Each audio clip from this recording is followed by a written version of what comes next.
one thing that we can talk about with our partnership, and it's not necessarily a new thing, but it's something that's very important, and it's very important to do right.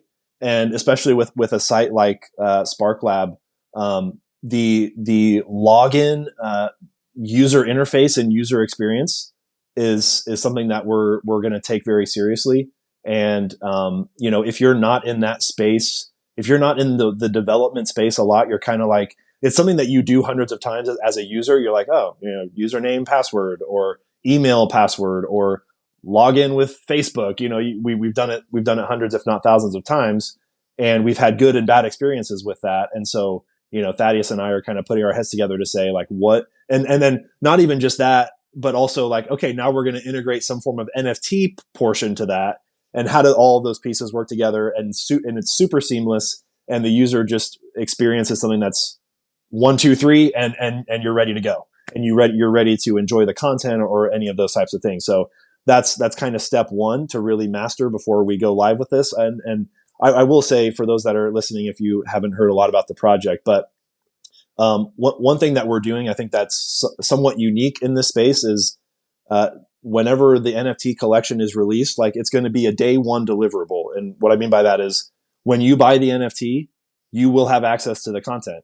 If you don't buy the NFT, we'll see about that. But you may or may not have access to the content. But if you buy the NFT, it's going to be there. And I think, not throwing shade at anybody, but like, it's hard to get somebody to get excited about a project, and then you're like, okay, I bought the NFT. And then it's like, okay, we'll be ready in 6 months. I totally understand. There's lots of different funding for different types of things that people do in the ecosystem, but it is a little bit like deflating to be like, oh, okay, now I have to wait 6 months. But I hope they do something great with it. So that's something that we're going to be working on. I think one thing that's interesting about that, and I totally agree with all that you just said. And for those that aren't, for those that are just learning about the project, one thing that we're doing is, you don't have to hold the NFT to be able to access the content. That's something that we took very seriously. Something that makes it just obvious that it needs to scale. It can't be limited by, there's only X number of NFTs, so I guess we can only have X number of people on the platform. So, whenever the mint does get released, the mint date, mint price, mint quantity, whatever, you don't have to buy it. Like, if you believe in where we're going, great. Like, we'll love to have you join us. But if you want to experience, for example, a free version, great. The free version is also available. So yeah, intertwining those email, password, or certain login features with an NFT login is really important, and it's kind of a foundational piece to a seamless website. Maybe if Thaddeus has something else to add on to that, I'll let him go. But Relic and Oside, if you want to start if people are requesting to come up, we'd love to do some Q&A. I've got some time here. I've got probably the next hour or longer. So I'd really love to hear what the community's thinking about it, and any specific questions that I can answer.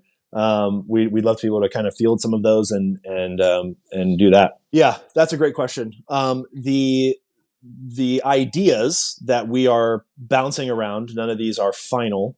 The pretty obvious ways that we could kind of separate some of the tiers would be the type of content that you're able to see.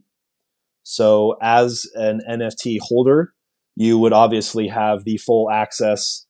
Any video that is on the platform, you would be able to see. And someone who is a free user might only be able to see content that can be found elsewhere.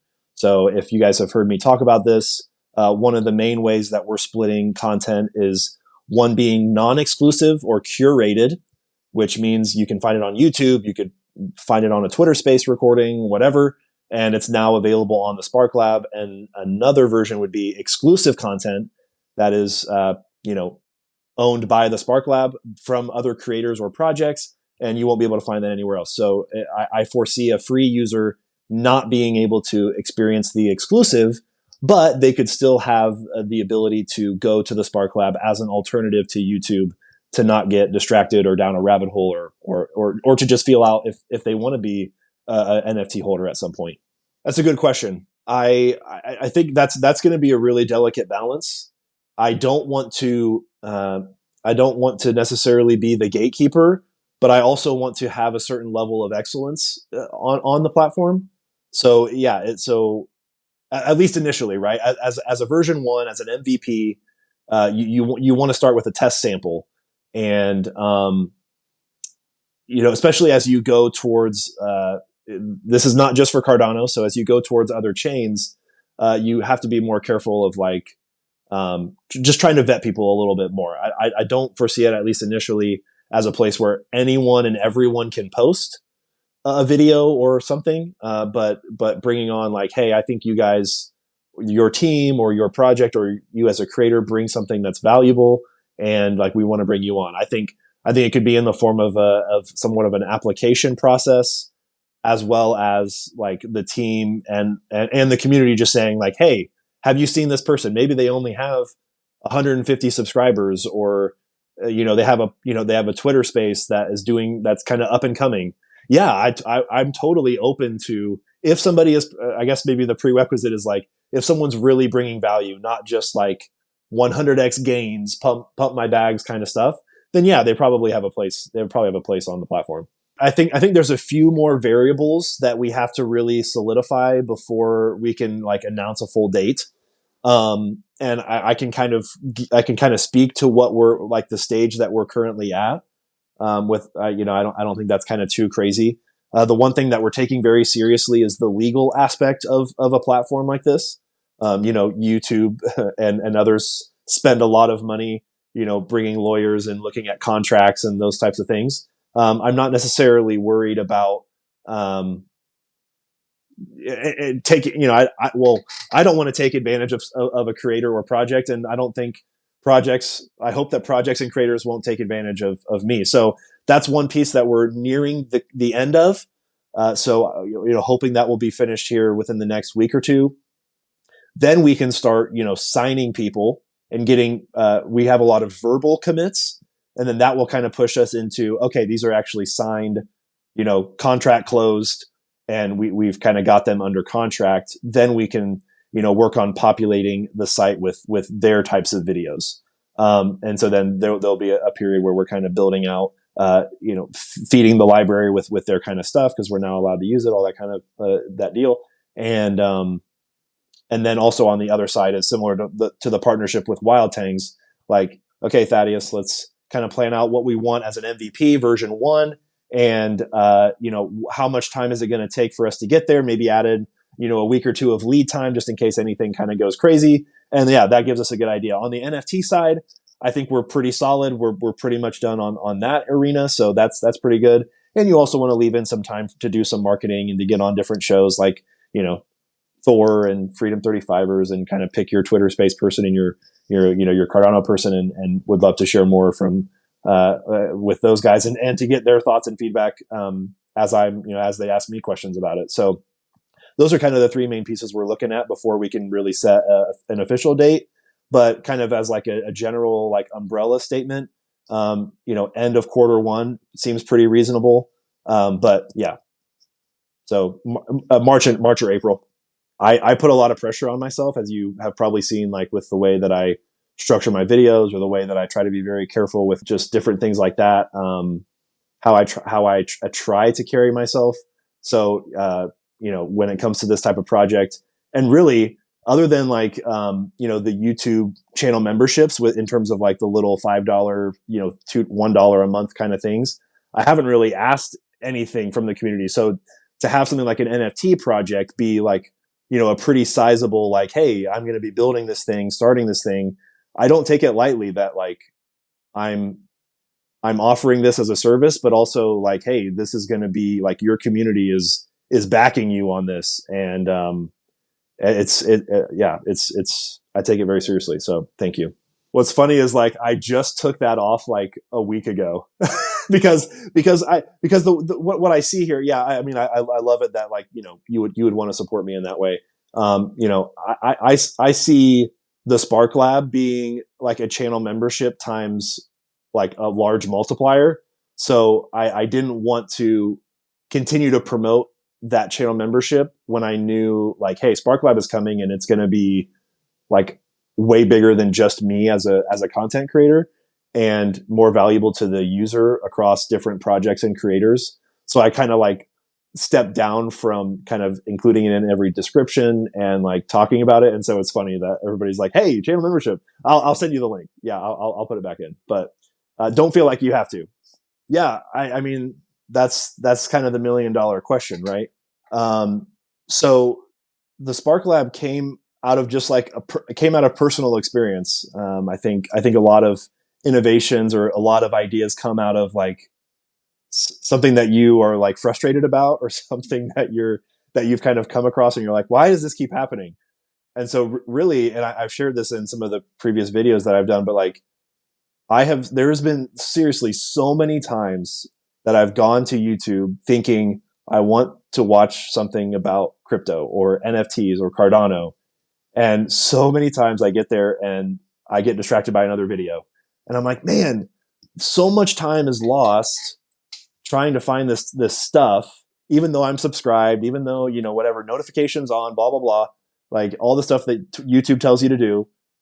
And still I don't get to it. And I kept thinking about it, kept ruminating on the idea. And I was like, there's no way that this is just happening to me. And then I also it just became this, like, everything just started stacking on top of each other. I started thinking about like, well, I've always thought about like what my project would be, right? And it's this grandiose thing. Like, is it going to be, crazy PFP project? Is it going to be, this crazy, gaming thing, or is it going to be whatever? And like, I just got like so in the clouds that like when it really came down to it, it was like, this is just it's very difficult, but in the way that it's explained and that it's done is pretty simple, pretty straightforward. A content library, something that I already do, something that I'm already passionate about, and an ecosystem that I'm already passionate about. And like, let's help other people find what they're looking for.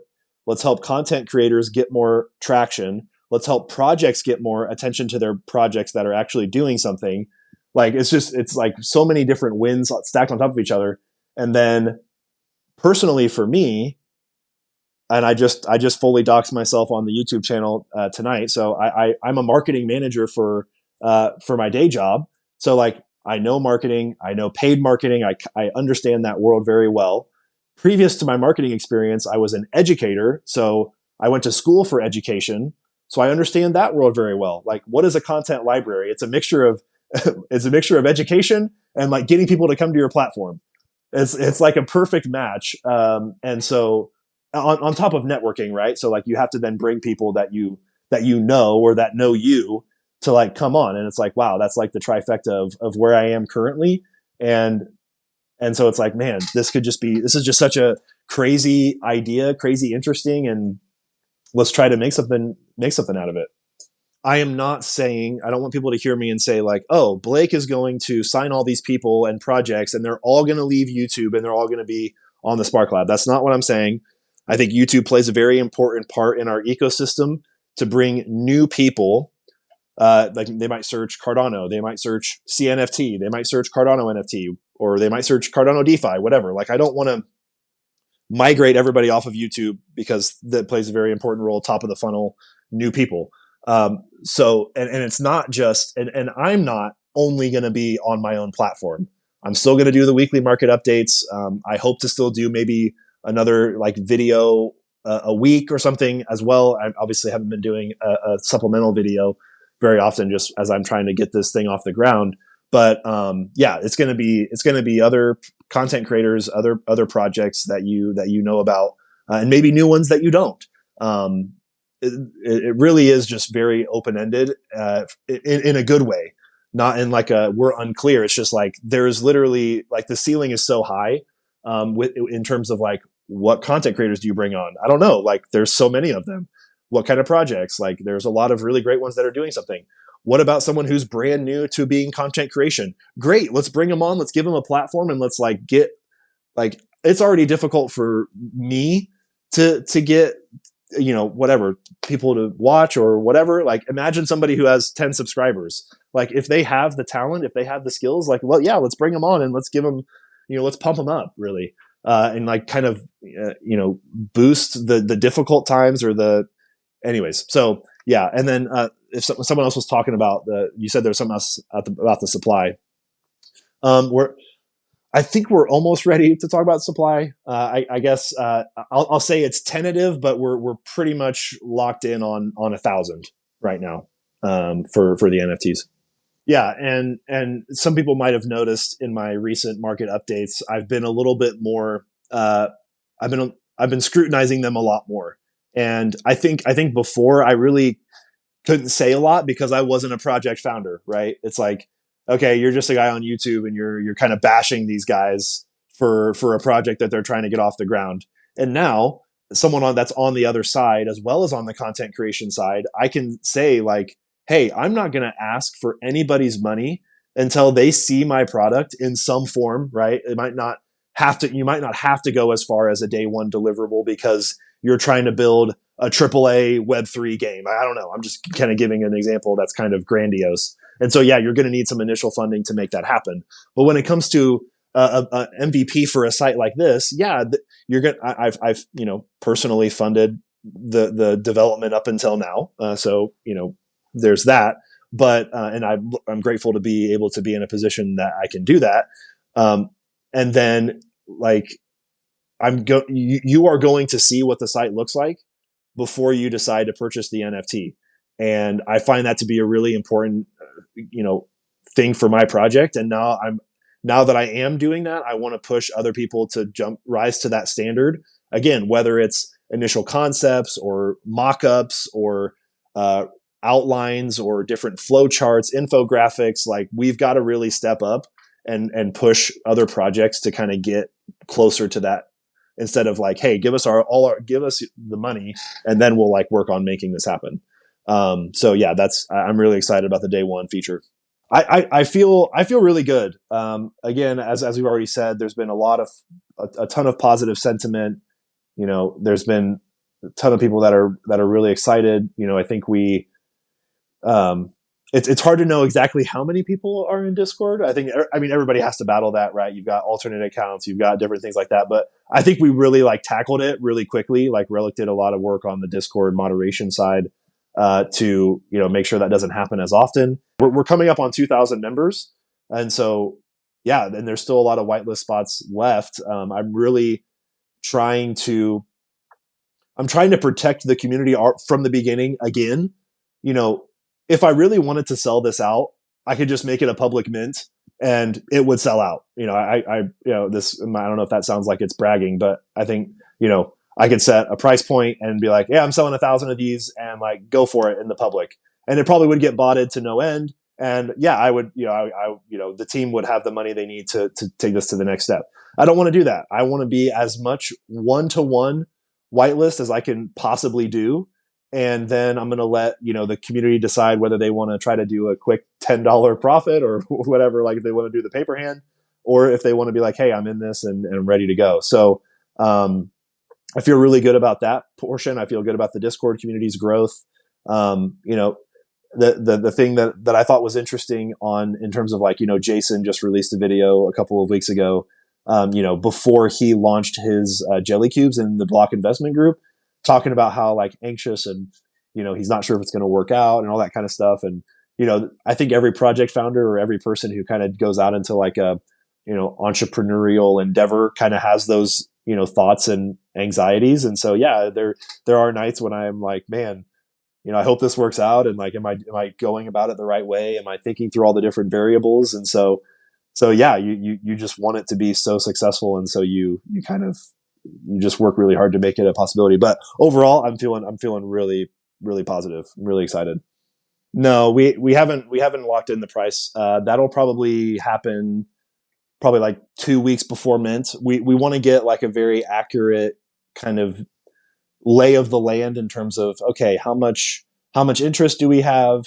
We've already fully planned out different pricing tiers for like mint fund allocations.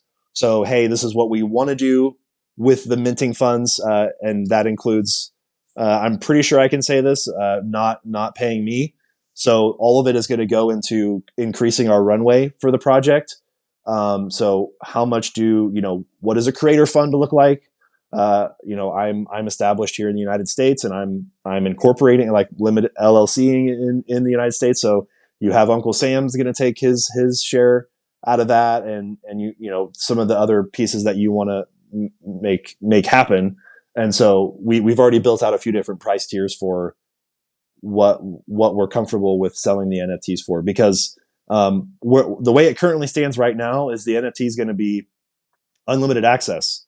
So yeah, I mean, it's going to be, what is the dollar amount of something that you can use in an unlimited way?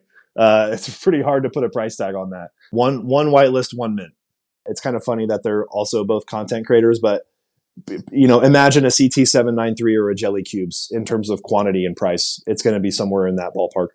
I wouldn't say I'm super opposed to the whitelist token meta, but I also don't like the idea of like already getting like royalties, or there's already trading happening before the mint, as well as when someone goes to JPEG Store. I try to constantly think about the user experience. If someone who's brand new to crypto, they go to JPEG Store, they might not even know what JPEG Store is or whatever. They want to buy the NFT, right? And they put in the Spark Lab. If there are like 2 or 3 or 4 different options, they're not going to know which one is the right one. And so it's like, I don't want to confuse anybody. It's going to be the Spark Lab. It's going to be one policy, at least from what I can tell right now, in terms of like, maybe in the far future there's more, but like initially it's going to be the Spark Lab, and you're not going to miss it. And that's the one you need to get. So that was something that, Thaddeus was able to be like, yeah, we can totally make that happen. And, we've already addressed some of the issues that other people have addressed in terms of like Franken addresses and all that. Like, don't even try it.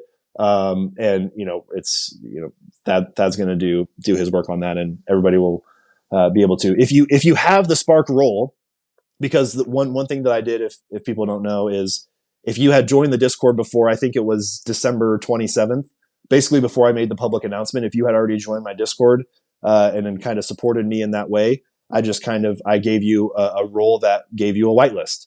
And if you are not super active in the Discord, I mean, I get it. Like, there's lots of other Discords to be a part of, and you might have joined a few months ago and you didn't really know what was going on. Make sure that you register your wallet, because at some point we're going to start removing that whitelist role to the Discord people.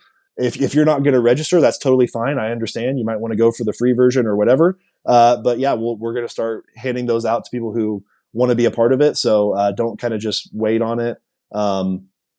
Now, there's going to be a lot more information released before we, force you to either register or not. But just keep that in mind, that we want everybody who wants to mint to be able to. One thing I want to mention on that is just the fact that as we were thinking about this, as we were looking at ways that we wanted to structure the Spark Lab, and like what the creators make a lot of sense, right? If you're a content creator, then you probably already have somewhat of a following. If you don't, that's fine too. But like, just for like an initial cohort of people to kind of get this thing as an MVP, when you looked at projects, they have massive Twitter followings, they have pretty large Discords. But when it came to, YouTube content or video content, their subscribers were relatively low compared to, some of the followings that they had on other platforms. And it's like, why is that happening? You have a project like, Equine NFT or Clay Nation, or, a lot of other projects, Dead Pixels. It's just that their content is not actually getting to the people that need to watch it. And so it's like, well, what, bringing them into a platform like this, and I'm not confirming or denying that those are any of the projects that we're like going to be signing, but just to say, like, it makes sense for them to be on a site like this, where it's going to be, viewed by a lot of the users or people in the space that actually recognize who they are.